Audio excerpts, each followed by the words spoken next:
ഇയാൾ എന്തായി കാണിക്കുന്നത്? 10-20 പടത്തിൽ ഇയാൾ തന്നെ എതിർള്ള സ്റ്റെപ്സ് ആയത്. അമർക്കാൻ കേട്ടത് വെറുതെ കുറെ ഫിലിം വേസ്റ്റ് ആക്കി. ഞാനിവിടെ ഉണ്ട്. അവൻ അവിടെ ചെയ്തിട്ടൊന്നും ശരിയാൻ പോണത് എനിക്കറിയാം. അതുകൊണ്ട് ഞാൻ ക്യാമറ ഓൺ ചെയ്തിട്ടില്ല. അവന്റെ അസിസ്റ്റന്റില്ലേ കൃഷ്ണൻ, അവൻ വന്നാലേ പണി നടക്കൂ. ഈ സ്റ്റെപ്പ് എത്രാമത്തെ പ്രാവശ്യമാ? എന്താ സാർ കട്ട് പറഞ്ഞത്? കൂടുതൽ നന്നായി പോയോ? ഒറ്റ കീറ് വെച്ചതാണല്ലോ. ഡാൻസേഴ്സിന്റെ മുമ്പിൽ വെച്ച് നാറ്റിക്കരുത് സാർ. മൈക്കൽ ജാക്സന്റെ ത്രില്ലർ വരും, കോപ്പ് വരും എന്നൊക്കെ പറഞ്ഞിട്ടും കണ്ണിയാൻ കുത്തിപ്പിടിക്കും. അയ്യോ സിഗരറ്റ് എല്ലാ പടത്തിനും താൻ ഈ സെയിം സ്റ്റെപ്പ് തന്നെയല്ലേ ഉപയോഗിക്കുന്നത്?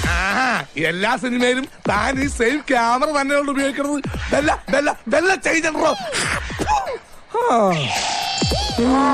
എല്ലാ ഷൂട്ടിങ്ങിനും ഇതേ എന്ന് തന്നെയല്ലേ നിങ്ങൾ ഉപയോഗിക്കുന്നത്.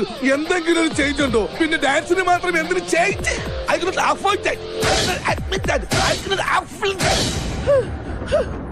ഫോർ എക്സാമ്പിൾ, ഒരു സാധാരണ പുരുഷൻ നോർമലി നടക്കുന്നത് ദാ ഇങ്ങനെയാണ്.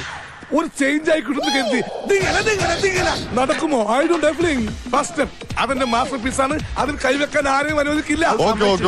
സെക്കൻഡ് സ്റ്റെപ്പ്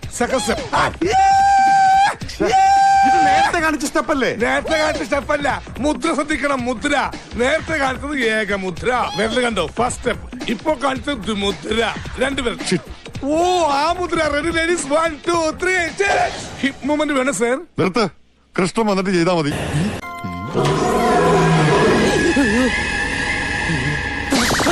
സത്യം പറ, ഞാൻ ആരുമല്ല. നീ എന്റെ കഞ്ഞിയിൽ പാറ്റിടാൻ വന്നവനല്ലടാ. നീ എന്റെ അസിസ്റ്റന്റ് കൃഷ്ണനെ പൊക്കാൻ വന്നവനല്ലേ? അല്ല. പിന്നെ നീ എന്തിനാണ് അവന്റെ കൂടെ വന്നത്? ഞാൻ കൃഷ്ണന്റെ കൂട്ടുകാരനാ. നിനക്ക് ഡാൻസ് അറിയോ? ഇല്ല. ആശ്വാസമായി. ഞാൻ dance master Vikram. My biological name is Michael alias Jackson alias Vikram alias. Dance master Vikram sir. ഇത്രക്ക് പോപ്പുലറായ എന്നെ കണ്ടിട്ട് മനസ്സിലായില്ലടാ ജാടത്തേണ്ടി. ചേഞ്ച് വേണം, ചേഞ്ച് കൊടുക്കാം. ചേഞ്ച് കിട്ടി. സ്മോക്ക് വരും. Ready sir. ഒന്നടിച്ചേ. എന്റെ അണ്ണാക്കിലോട്ട് കുത്തിക്കറ്റല്ല പറഞ്ഞത്. പ്രേതം വന്നു കഴിയുമ്പോ സ്മോക്ക്